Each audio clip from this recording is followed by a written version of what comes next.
this up.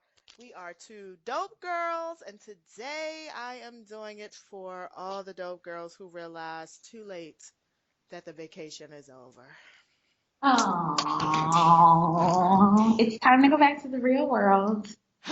It is. It is. It It is. is. It is.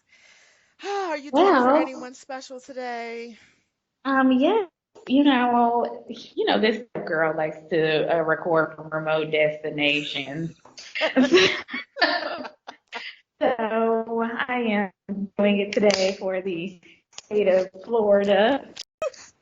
Well, apparently, until this whole Wi-Fi situation, I'm gonna need Four Seasons to get it together. We paying way too Yes. much for them to be having spotty Wi-Fi. Hello, Four Seasons. Shout out to you. Yes. Listen, listen. Anyhow, yes, no, I'm here living all of my best Caucasian life, like a good Caucasian woman, like Joanne lets us know. Woo. And they have yoga in the morning on the front lawn. Like Oh, that's the life I've been living for the oh. past 3 days. I So love it. I love it. yeah, Are you it all there? ends tomorrow. It's okay though, but 4 days at the Four Seasons sounds like an amazing vacation. I mean, So yeah. oh, bless your spirit. One day, one day. Um, so Dope Girl of the Week this week I'm going to give to President Obama. He gave a very touching farewell speech. Did you see the speech?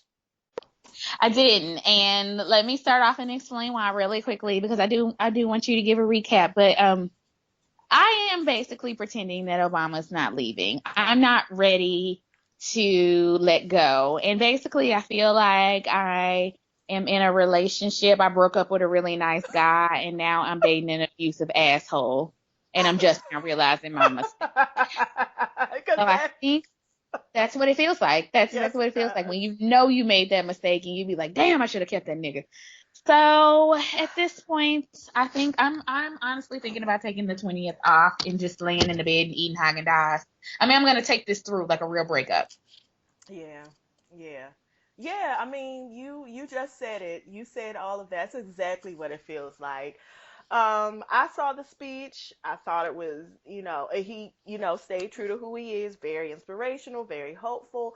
What I will say is this, brother, you got something that I hope to aspire to have one day. Like just the fact that you're such a gentleman to a person who, because if it had been me, my farewell speech would have went a whole lot differently. Like I would have said all my real thoughts and feelings, All the petty. all of it. And for you to be able to just with so much class, so much grace, and just walk out and be able to hold yourself back from saying things for a man who, for your entire presidency has really been a thorn in your ass. Your entire presidency. I mean, he wanted your transcripts because he ain't believe you went to Harvard. He wanted your passport. He wanted you to prove you were born in the United States. He has time and time and time again. I just, I don't know. Now, what I will say is this. One, when he called out, sort of positive, when he called out Michelle LaVaughn Robinson's name, I was like, you know what, you better call your wife's whole Yes. name, and you better say Oh, it. My man. eyes did water up then. There was a part when he was discussing about how we have to, he called out Atticus Finch, and he talked about how Atticus Finch said that in order for you to understand people, you have to get in their skin and walk around in it and just understand how it is. And I understood the analogy he was making. So he talked about, people of color. And then he goes on to say that people of color need to understand how the white man feels, the middle class white man feels, who I wrote the quote down, it's in my purse, because I was like, wait, what? He basically was saying people of color needed, while white people needed to understand how black people felt, people of color also needed to understand how white men felt, who I guess whose world was shrinking down because they were starting to lose a little bit of their privilege. He didn't say them words, but that was the Right. sentiment. I was like, skirt, wait, what? Um, Well, I'm ugh. sure that was a DNC. I mean, at the end of the day, Obama is probably going to spend the rest of his time doing lectures, writing books, making appearances. He probably will go back into academia at some point, even if it's just as a guest lecturer for, Harvard or law school or whatever. Yeah. But also part of that, a large part of that is going to be continuing to recruit money, people, resources for the DNC. So that was probably a nod on the part of the DNC talking about how they have to reach out to working class voters, which we all know now is code for white men. Yes. So Yes. that was probably just a throw in there for that because he is about party loyalty, and I'm pretty sure that's where that came from. I mean, I that's my opinion. I don't know that for a fact. And you know what? Now that you add that layer onto it, I can definitely see that. But I was certainly a little bit surprised to hear that because I'm just thinking, and again, it might be my interpretation, but it almost felt like he was sort of putting people of color's struggle in the United States next to white men's struggle in the Right, United States. And I'm going to go ahead and say it's not the same. It is nowhere right, near the goddamn same. It not even a little bit. I'm sorry right, that you white man now have to wait in line because that's what all the rest of us do. Like to me, I don't really feel like I mean that's just what you're supposed to because that's really what it right, boils down to. Like white people are angry because for once it's not even that they losing they feel like they're losing anything, and it's not even right. that they losing anything, it's just that what they Mm-mm. got they had to start sharing a little bit more, and you know what I'm Right. saying, so it's not even like you Mhm. losing anything, and so Right. I was like, oh, but you know what, that's why you're president and that's why I'm not, because and I'll never be Wow. because I'm just not that hopeful, I'm not that Oh yeah. positive, I'm not that kind, I'm Well, just he's really a good person. So God yeah. bless you. He's really We a will good miss person. him. We'll always love you, Obama. Yes. I love it. If we can make a song for Biggie, we can make a song for Yes, we him. can. Yes, we can. And I'm waiting for somebody to come out. Woo. So let's do something different. We are going to talk about the Down South Dope Girls. Her, your, I don't want to call it foray because I don't want to minimalize it, but we're going to talk about your No. experience with minimalism. Yes, and I'm So, gonna go quickly because I went ahead and wrote down some points so I wouldn't drone on and on. But basically, I just wanted to start by giving like 3 tips, and I feel like we could keep the discussion going as it goes on. But so for people who don't know, minimalism is basically like the paring down of your shit. That's what it is at the end of the yes. day. So if you Okay. got 18 pairs of shoes or 40,000 pairs of clothes or whatever it is, it's really just simplifying your lifestyle and getting rid of stuff, like stuff that clutters your thinking, clutters your mindset. And I will add on that extra layer. To me, I think that it is important for Black women to always keep a lookout on, right?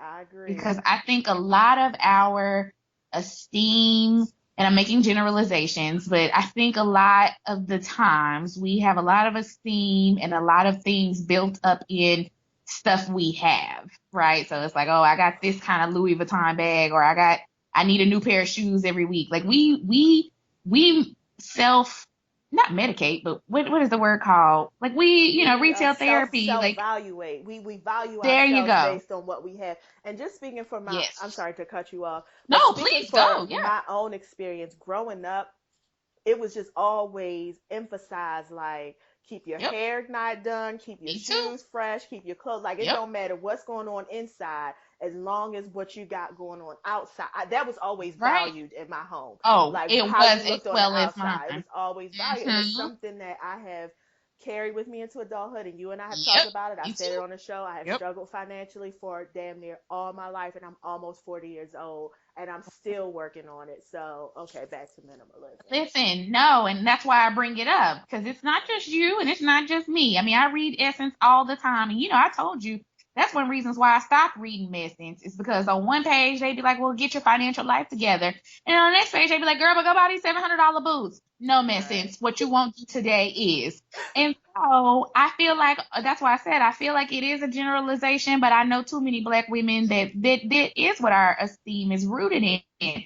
So for me, it was more than just getting rid of stuff. It was also like reevaluating myself and getting myself on a plane to say, like, I'm okay with me. Like, I'm okay with how I look and how I feel. And I don't need a bunch of stuff. Like, that stuff doesn't make me Mm. who I am. So it's a twofold thing. One, it's just getting rid of the clutter so I can live my life more freely. But the other was really just a realization to come to be good and happy in myself. So, anyways, so last year in January, I really kind of started looking into this, and I went online, and there's not a lot of Black minimalists. So at first I was just kind of watching, looking and seeing, what the white people had going on. But, Mhm. and let me also say this too. The minimalism trend can come off as a little like, oh, poor me, white person. Yes. I got Yes. too much stuff and now I want to get Yes. rid of it. So you have to look beyond that to a certain extent, because it's like, okay, it does come from a somewhat place of privilege, right? Like, oh, I Right. have so much Mhm. stuff. I just got to get rid of all my stuff to make me a better person. And it's like, okay, well, I guess. So anyways, once I got past that, I spent the better part of the year giving away my stuff in 2016 in increments. So I started with real easy stuff at first, like things that I hadn't worn since high school, things that I hadn't, worn ever, stuff that just like with tags on it. And so that continued from like January, February to the middle of the summer. And then in the summer, I kind of just stopped. Like, I knew I wanted to do minimalism. I knew I wanted to get down to at least 50 pairs of articles of clothing, period, right? Mhm. So I knew I wanted to get down to that eventually, but over the summer, I just was kind of like, well, whatever about it. I just stopped thinking about it and was like, whatever. Well, something gave me like a swift kick in the butt, like in the fall, and it just really hit back into my head again, probably around September, October, and so at that point, I started making a plan to like get rid of everything and have this done by basically the end of the year. And so, what I would say for anybody starting is, first, don't think you have to do it overnight, because you don't. You can get rid of your stuff in increments. You can do it in a way that you feel comfortable with. You don't have to be a minimalist the next day. It might take you a year. It might take you Yeah. 2 years. There's some Yeah. people that I've seen online who are doing this, and they're still working at it. Like, they've been doing it for years, and it's just a constant, like, it's just a constant kind of check and balance, right? And Mhm. so in December of this year, really starting in November, that's when I started the big haul. And that's when I really just like sat down, and every weekend I would just go through and be like, I'm getting rid of this, getting rid of this, getting rid of this. And so really that was kind of where I started and kind of how I got up to this point. So in December, I just did like a complete overhaul. I just Wow. gave away pretty much 4 bags of clothing. So right now I'm down to 52 pieces of just like my dresses, my stuff. Now I do have a lot of athletic wear, and my shirts don't count. Mhm. And for me, my jeans don't count. But for some people, they do count their jeans. It depends on how deep you want to get into this. Okay. But I like my jeans, so I probably have more jeans than I should. And then, like Okay. I said, t-shirts and stuff don't matter. But in terms of clothes in my closets, like dresses, dress pants, shirts that hang up, like that stuff, that's down to Okay. 52 pieces of clothing. And I hope over the next year to cultivate that down. So the last thing I'm going to say, and then we can move on to something else, because like I said, we can talk about this later. But the last thing I'll say is, I think minimalism helps you define your style. So I think, again, going back to why Black women have a lot of like esteem issues about what we have on and stuff, is because we don't really know what we like, right? So it's like, Mhm. oh, I gotta have this new Fendi bag, or I gotta have these new whatever shoes. But if you really get to your core sense of like, this is what I look good in, these are the type of clothes that flatter me, this is the type of color that flatters me, like you can start gravitating more towards that and stop having a bunch of shit. Cause like I was looking through some clothes when I was throwing stuff away, and I was like, why did I buy this? would never Right. wear this. Like, what possessed me on that day other than it was on sale or I saw somebody else with it or some other silly reason that really had nothing to do with what I like to wear. I Mhm. like my Anthropologie style, and I had gotten away from that. I had started wearing like the stuff from like how it is. You go in Forever 21 and be like, Yeah. oh, let me buy this thing. Fuck am I buying this Forever 21 shirt for? Like, I'm not gonna wear this except for this one time that I'm gonna wear it, and then it just sits in my closet, and then it's just so it's really about building a wardrobe that speaks to you and investing in more quality pieces so then you don't have to buy as much. And so I'll talk about that next time is like how it is a money Yes. saver and how it actually can help you, yeah, like save money overall. Because again, you're not going to Forever 21. That stuff adds up. Like, oh, I went to Forever 21 today. I went to Target yesterday. We don't think it adds up, but it adds It up does. at the end of the day. So, anyways, It does. that's my intro speech. Well, thank you. And we're going to do this every week. I want to let you know that you have inspired me, who is someone, and you know how much I like. I mean, my biggest thing that I consume is probably clothes. Like, I hardly have plates, dishes, I hardly have anything, but I have a massive amount of clothes because I love clothes. And I think I also, there's something, it's not even, it's an addiction. I don't want to call it an addiction because that sounds silly, but it's just it's this feeling that I get when I find something, I love it, and I just imagine how I'm going to wear it. And this, so I do buy stuff that I love, but the problem is I buy a lot often and when I can't afford it. So what I have decided to do this year is I'm not buying any clothes, I'm not buying any shoes, and this was a huge deal. So I say for Oh, yeah, 2017, for I'm you. not buying any clothes, I'm not buying any shoes, I'm not buying any accessories. Everything in my closet, I'm going to wear. And I have committed to getting rid of 5 things because I have a whole room that I've turned into a closet. So I've committed to getting rid of 5 things every month. This month I got rid of 5 plastic bracelets, which I know I already know. I was like, as soon as I was throwing them away, I was like, girl, you know you don't care about this. But I'm hoping that by the time November comes, I can start giving away stuff that actually, because I feel my fear with minimalism is that I feel a real, or in my mind, I feel a real attachment to this stuff. And I think that's the other thing Right. about minimalism is helping you to disassociate from owning stuff. And my thing is, I feel an attachment to it because there's always this fear, like if I get rid of it, oh no, like I don't know. Yeah. I just that's my fear. So I'm hoping by the end of the year, when it gets to me to get rid of 5 things, I can get rid of 5 things that I really am attached to and be fine giving it away. So thank you, Exactly. dope girl. You are changing lives. So more about I minimalism next listen. week. I love it. Yes, and I was going to tell people real quick before we move on, if you are interested in it and you just want to know more information or just want to watch The Minimalist or is that what it's called? The Yes, Minimalist? on Yeah. not on On yeah, on Netflix? Netflix. Minimalist. It's called minimalism. Yes. But there Just is minimalism. but there is a blog called The Minimalist. Hmm. That's up. It's two white guys, of course. Maybe we'll try harder to find some black people, or maybe we'll be the first black girls to Yeah. do it. I don't know. I found some black bloggers, so I'll look into that too, and because I have found some black women who are doing it. One is in Baltimore, actually. I mean, I didn't Wow. find her till I moved back, but so yeah, so we'll keep y'all in the loop on that Yes, and like yes. how we progress on that, both of us, because I think we're both, Whew, trying this and we're both new to it, so might as well whew. see where it goes. Yeah, might as well. All right, so I'm excited. Okay, Okay, now on to on the to on trash. to Oh, go less ahead. deep. I know Yes, that's what I was gonna say. On to less deep yes, spiritual things. on to the trash. So, 2017 has not brought me a lot, but it has fulfilled a dream of mine, and that would be Nicki Minaj breaking up with Meek Mill. Now I feel like me and her is back. We're here, and I'm doing the 2 things. I feel like we're back there again. Because before, I wasn't really feeling anything that was going on in your life with him. Now I feel like when your next album, I mean, I can't even listen to her music anymore. Now I feel like, yes, I'm back on you, Nikki. I'm ready to see what you got going on. So good for them. I feel three kind of ways about this. One, I don't know which story is true because have you heard both stories? The only story, I don't know. All I've heard is that they broke up. and that Yep. everybody was joking Meek Mill online because he got broken up with again. Oh, he cheated on her. That's what I is that the story?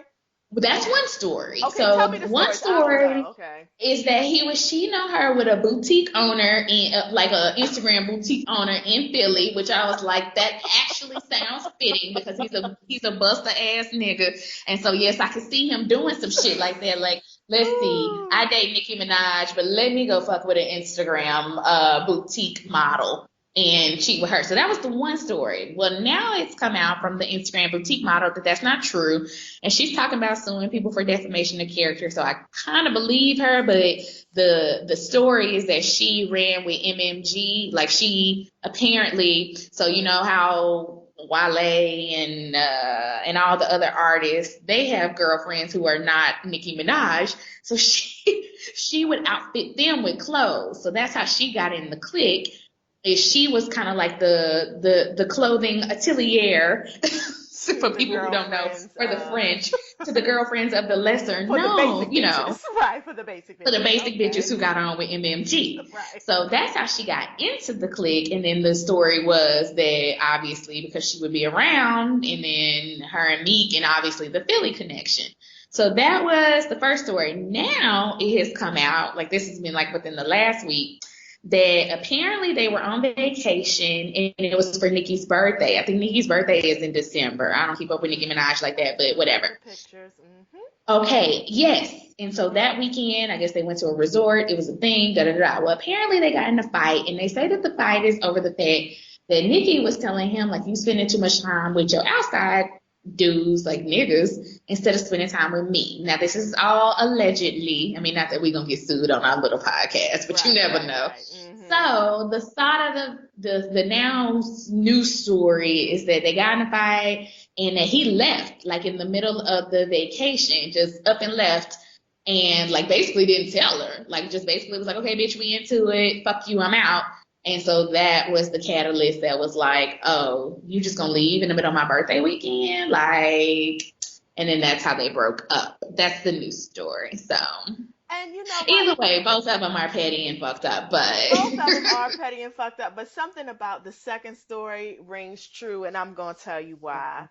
Nicki Minaj has used to, for the last, you have to think about it, her and Safari was together for 10 plus years.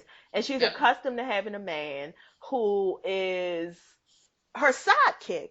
Not that there's anything wrong with that. She's a strong woman. She has a career. She's accustomed to having a man who is going to drop everything to be with her, who is going to spend time with her, who is going to, who's going to give her that kind of attention, and who she looks at as her best friend, her confidant, who basically is her everything. And also, who is about her same age, because Nicki Minaj is like 35 years old. Even though I know they're gonna act like she's 32, she's not. She's like 35. Meek Mill is still in his 20s. He still got running in him. He ain't really. That's not really what he's trying to do. So I could absolutely see her being like, "Fuck them niggas. You need to be with me all at all times." And him like, Right. Nah. And that Yep. makes sense because I remember it was around the time when she was on her birthday, and it was all on the blogs about how she had treated had tweeted or something, a line from Lemonade, or a line, some Beyonce lyric, I guess, something like, "Thank God the one who almost never had," I don't know, one of Beyonce's "Fuck You Nigga" songs. She tweeted a line from that. And so there was a Right. speculation, or he could have cheated with a basic bitch, because, I mean, listen, Kind of like the ladies. basic bitch story because I feel Yeah, like that's right up Meek Mill's alley. and Like it I is. could see him fucking up Nicki Minaj so he could go bang some bitch that's like I don't know, name a popular street in Philly. I mean, you know what I'm saying? Like I could Broad see him Street, really right. doing some shit that is like, really, nigga? I mean, because to me, Meek stay making L's, and I'm not saying taking, I'm saying making. He Yes, makes, he makes he bad stay decisions. he makes very bad Very decisions. So it's bad. like nothing about that made me feel like, oh no, I don't think he would do that. No, Like of course. everything about that made me be like, yep. That's It is. And it's, and at the end of the day, I just feel all it like, is. yeah, I just feel like, Nikki, you probably need some time alone. Like, you, give yourself some time to heal. You need some time alone. Just be alone, date, and then maybe